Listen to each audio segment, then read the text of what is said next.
Oh, hey, elite friends, Josh Yeager here on my dog walk with Dodger. Hey, Dodger. Good boy.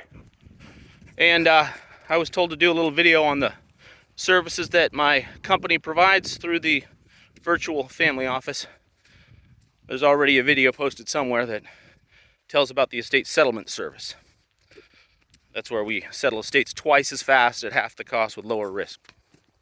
Mostly small estates that the big law firms don't want or don't have time for. The other service that we provide is the estate vault. This comes earlier in time than the estate settlement or administration. Grandpa is still alive. And what we do in the estate vault is we identify those things that typically hang up estate settlements, the things that get screwed up and we're like, oh my gosh, why didn't somebody take a half an hour to address this thing before Grandpa died? Because doing that would have been much better than the large time commitment and fee commitment to unwind the thing that was never done. It's kind of the an ounce of prevention is worth a pound of cure parable. So that's what we do in the estate vault. We get engaged. We're told, hey, Dad's sick. He's got a diagnosis.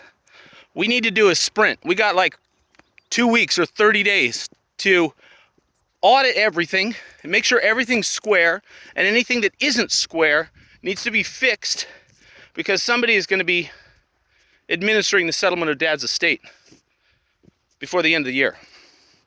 So that's what we do. Starts with the balance sheet, because if you're going to settle estate, you better know what's held by the estate. So start with the balance sheet. Then we work through each of the particular assets for the real estate assets, pull deeds, and make sure actually the title and vesting of the real estate is correct, because sometimes people go to their attorney and get a nice binder that says your estate plan is this, but then they don't realize that there's actually work to do to transfer title of things. So we check the deeds. When there's anything that's a asset that would pass outside of a normal probate process, that would be a life insurance policy, an annuity, a retirement plan, 401k, pay on death account, those kind of things. We'll discover that through the balance sheet process, and then we'll check and make sure the beneficiaries are correct and have them like in there. Get it from the custodian, get a copy of what it says. If it says the wrong thing because it's got the wife from the third marriage noted as the residual beneficiary because Grandpa never changed it back in the 90s when he got remarried, we'll fix that. Other things that come up are doing the pro forma on estate tax. Honestly, most estates don't pay estate tax currently, but it's nice to put the old fella at ease that he won't owe any estate tax because, hey, Grandpa, here's the amount of money you have. Here's your exemption amount. It goes into XYZ trust. It flows to Grandma, or Grandma's now dead. And it flows to the kids. So putting the whole family at ease, or at least identifying what kind of estate tax liability we have. I think a good practice in today's environment is to also do one, assuming we're in 2026. Because maybe Grandpa doesn't die this year, and maybe the exemption amount is lower.